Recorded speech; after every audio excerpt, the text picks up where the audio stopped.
Aún recuerdo cuando todo sucedió. Cuando yo era más pequeña. Cuando las historias de fantasmas y los monstruos debajo de la cama eran solo eso, historias de niños. Cosas que no eran ciertas. Pero en mi caso sí lo eran. Y lo son. Todo se remonta cuando yo era más pequeña. Claro, esta historia es una de las tantas que me han pasado. Y me gustaría contarles el principio de cómo todo empezó. Pero eso será otra historia. Les voy a contar una de las historias que, la verdad, me han impactado.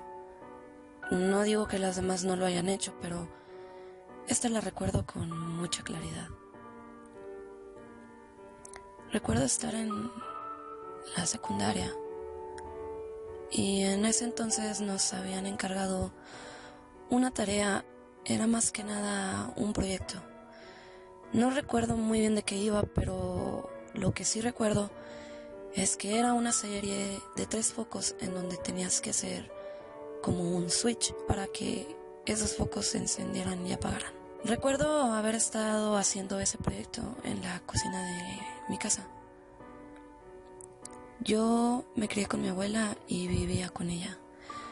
Y ese día yo estaba haciendo el proyecto muy emocionada, pues era algo completamente nuevo, así que me dispuse a hacerlo. Tomé las tablas, los tornillos, los cables, los sockets y los focos y empecé a hacerlo con mucha emoción. Recuerdo que me empecé en la tarde y terminé ya anoche, pues la verdad es que sí era un poco difícil. Cuando terminé el proyecto estaba emocionada y justo cuando estaba haciendo los últimos detalles, como pintar la tabla para que se viera un poco más presentable, escuché la mecedora de mi abuela. Yo, emocionada al escuchar el ruido de esa mecedora, tomé mi proyecto con pintura aún fresca en mis manos y me dirigí a ir a su cuarto. La casa donde yo vivía es una casa antigua, muy dadas aquí al norte del país. Unas casas que es un pasillo y a los lados se encuentran las habitaciones. Así que me dispuse a ir a su cuarto. Atravesé ese pasillo oscuro, pues como les comentaba ya era de noche. Y cuando me acerco al cuarto de mi abuela, en donde yo también dormía, la luz estaba apagada, pero la mecedora se escuchaba. Y la verdad es que no lo tomé como algo raro, porque mi abuela tenía esa costumbre. Le gustaba mecerse en la oscuridad con la ventana abierta, sintiendo la brisa.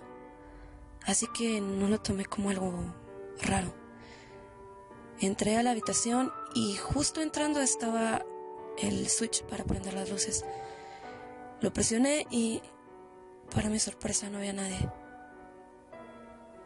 Me sorprendí un poco, pues la mecedora aún se seguía moviendo. Haciendo memoria recordé que mi abuela había salido a una ciudad cercana. Había ido con mi mamá a visitar a unos parientes y yo nunca me acordé de eso. Me quedé pensando, pero dije, tal vez el aire está moviendo la mecedora. No sé, traté de buscarle otra explicación. Así que me retiré del cuarto y volví a la cocina a tratar de seguir pintando y de lavarme las manos, pues de mi emoción me había manchado las manos y la ropa. Así que cuando estaba haciendo eso, volví a escuchar la mecedora. Me quedé congelada justo en medio de la cocina, pues se escuchaba claramente, pues en toda la casa no había ningún ruido más que ese. Dejé mi proyecto a un lado y decidí asomarme al pasillo. Y lo único que se escuchaba era la mecedora que crujía con el movimiento. En ese momento sentí que algo no estaba bien, Así que decidí tomar mi proyecto y me encerré en el cuarto de mi mamá. El cuarto de mi mamá estaba al fondo del pasillo, ya llegando al patio. Entré, cerré la puerta y puse el botón. Recuerdo que me senté recargada en la pared porque no me sentía bien. Me sentía extraña, me sentía pesada, me sentía con miedo. Entonces de repente, así de la nada, se escucharon unos pasos que iniciaban desde la puerta principal, o sea, del lado donde está el cuarto de mi abuela. Pues el cuarto de mi abuela estaba justamente a la entrada de la casa. Entonces empecé a escuchar eso. Esos pasos como de botas pesadas, pues se escuchaban muy fuerte. Yo lo primero que pensé es que tal vez alguien se había metido a la casa. Y por la situación en la que se encuentra el estado en el que vivo, pensé que algo malo me podía pasar. Así que lo único que hice fue ponerme en una esquina de la habitación de mi mamá y escuchar con atención. Recuerdo haber querido tomar el teléfono inalámbrico para llamar a alguien, pero no había línea. Se escuchaba un completo silencio. Entonces, esas botas que había escuchado yo empezaron a avanzar. Empezaron a recorrer el pasillo hacia la habitación de mi madre.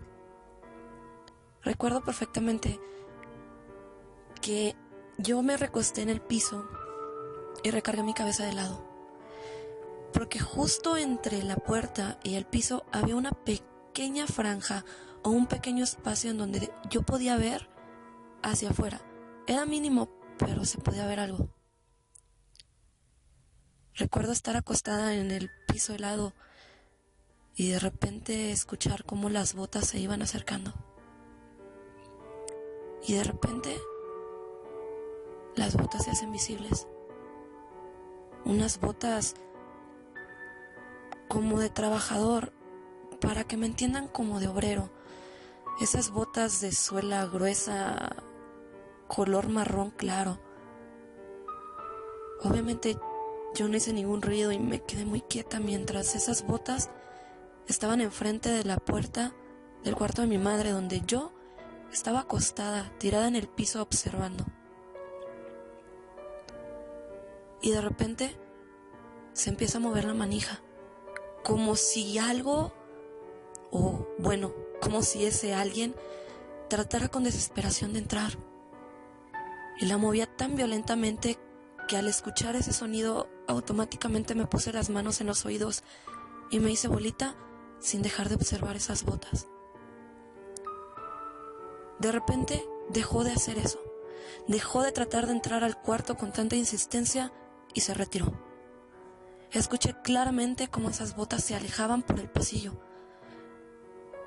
Yo lo que hice fue sentarme y tratar de rezar, pero no me acordaba. No podía recordar cómo rezar. Ni siquiera podía orar. Y de repente pasa un momento de silencio. Y otra vez el sonido de las botas. Volví a hacer lo mismo. Me acosté en el piso para poder ver.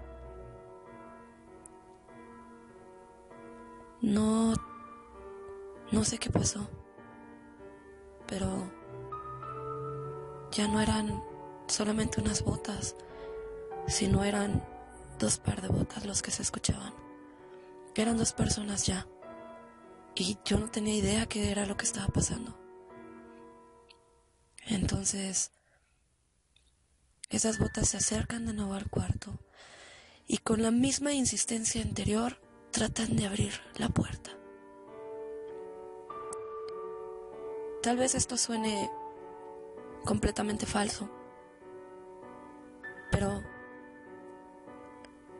mientras esas personas o esas cosas trataban de abrir la puerta, una de esas cosas dijo mi nombre. Me llamó por mi nombre. Y me dijo: Mónica, Mónica, ¿puedes abrir la puerta? Pero al escuchar yo esa voz, me sonaba familiar. Era la voz o una excelente imitación de la voz de mi madre. Así que esa cosa fingía ser la voz de mi madre para que yo confiara y abriera la puerta. Pero yo sabía exactamente que no era mi mamá. Yo no contestaba y la voz se iba haciendo más violenta. Mónica, te estoy diciendo que me abras la puerta. Y yo no decía nada. Ábreme la puerta, Mónica, por favor. Ábreme, por favor. No sé qué pasó, pero mientras uno gritaba mi nombre y me decía esas cosas y el otro seguía moviendo la chapa, sentí que iban a entrar. Lo sentí perfectamente, pues de repente el botón que estaba encerrado automáticamente se puso en abierto. ¿Cómo lo supe? Pues es simple. Los botones hacen un cierto ruido en específico. Y cuando yo escuché que ese botón se estaba abriendo con claridad, cómo se movía, en eso me quedé congelada. Y de repente, poco a poco se iba abriendo. Y en eso lo único que hice fue cerrar mis ojos fuertemente, hacerme bolita y apretar mis manos. Cuando en eso escucho que se abre la puerta principal y entra alguien corriendo. Era mi mamá. Era mi mamá que me dijo que si yo estaba bien, pues entró y me vio ahí tirada, asustada, llorando. Yo no sabía reaccionar, yo no podía hablar, yo lo único que hacía era temblar. Cuando me pude calmar, mi mamá me dijo que había ido a dejar a mi abuela y que ella decidió regresar, pues tenía un compromiso de trabajo. Y que cuando estaba en su reunión, ella empezó a sentir algo, como si algo malo me hubiera pasado o me fuera a pasar. Y que fue así como llegó a la casa. Yo le platiqué lo que había pasado, pero ella me dijo que jamás vio a nadie. Desde ese entonces, muchas cosas empezaron a pasar. Y puedo decirles que desde ese entonces, las cosas nunca fueron las mismas. Esas cosas o esa cosa aún no me explico cómo es que supo mi nombre. Y aún no me explico el por qué quería entrar. No entiendo qué quería. Y lo peor de todo es que no iba a ser la última vez que yo iba a pasar por esto.